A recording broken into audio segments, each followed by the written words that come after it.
Okay, I've decided to do a 24-hour reading challenge. Not 24 hours straight, just 24 hours altogether. I've got 6 books that I'm currently reading, and it's time to just knock some of those out. I also have a new Kindle that I want to play with, and I'm excited to try all the features. I have some things to get done this weekend, but now I have the Audible subscription, so I'll try listening to some books along the way. I usually use Overdrive, and I'm out of books on that I've rented, so now I can test out this new feature. So I'll bring you guys along and hopefully get some good reading knocked out. So I just got off of work and I'm gonna eat quick and then I'll just take you guys along for the ride. Alright, I've got my tea. I got some yogurt and a hot dog. So it is time for me to unwind with One Grave Too Many, a Diane Fallon forensic investigation by Beverly Connor. This is the first of 9 books in a series. I've read the first chapter 3 times over the past year, and it's time for me to get this one knocked out. Let's see. So Diane Fallon is a forensic scientist who has a troubled past. She tries to retire and move on with her life, but she's just too good at her job. She has to come back and solve the murder mysteries. So I'm looking forward to this. It's one of those books where, I just got home from work and I'm kind of strung out, so this should be a nice, easy read. Quick Kindle update. We're on 17 minutes into our 24 hours, but I really like how this case forces the Kindle to lay flat without the case. I mean, since we've got this weird shape, it lays crooked, but when you put it down, it lays flat. So +1 for the case. But something weird I noticed is that there's 27.29 gigabytes of space on this Kindle, even though it's the 35 gigabyte model. So I didn't think that this interface took up 8 gigabytes. I mean, the other Kindles that advertise 8 gigabytes show that 8 gigabytes of space, so it's a little inconsistency, but that's just the first update.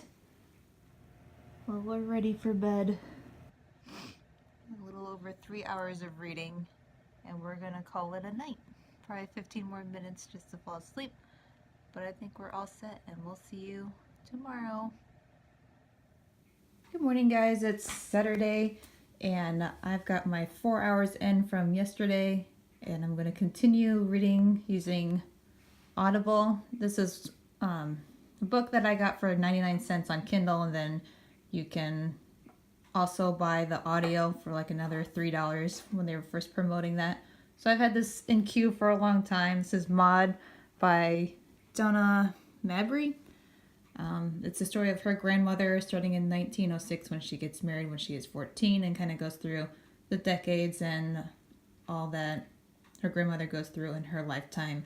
So I've got some doors to be painting over here, and then I can get this audiobook going and also switch back and forth when I don't want to listen anymore. So let's see. I'm gonna try Bluetooth again. It's here.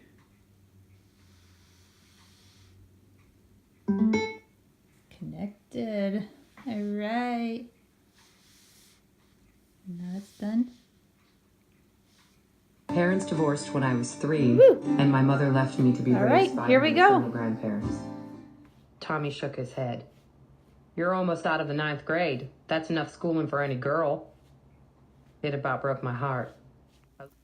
Okay, after 6.5 hours of reading and 3 hours of the Audible book, the battery is worn out. So it's just about to die. I keep getting the warning to plug in the Kindle. So that's super disappointing. It was advertised to have 6 weeks of half-hour reading per night, and it's definitely below that. And I have the light below what they recommend at level 10. Mine's at level 6. So I guess like my tactic now is to read it unplugged, and then when I want to use the audio, I can plug it in and then just take the speaker in another room where it's not charging and listen to it there. So I think that's really disappointing, and I don't know how this is using up batteries so fast when it just seems like a pretty minimal interface. But I'm gonna get this charged up and then I'll be going back to the Kindle Paperwhite to keep reading my book.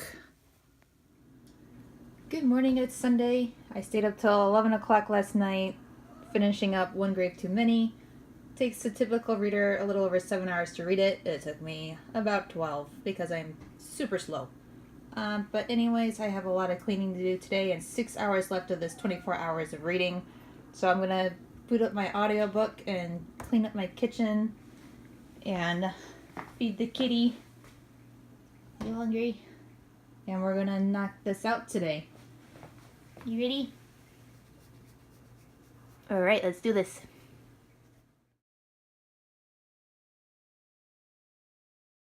Can we clear up the dishes here? Me and Lulu can clean them up. You go do that laundry you've been wanting to do. Come back, smile. Alright? I'll do my laundry. I went upstairs and gathered the bundle of clothes. The well was right next to the back porch. 2 tubs and a washboard hung on the back wall of the house. A large tub for washing and a smaller one for rinsing. I would have to draw a lot of water to fill the old galvanized tub. I heated the first bucket of water in the big pot on the stove. And when it was boiling...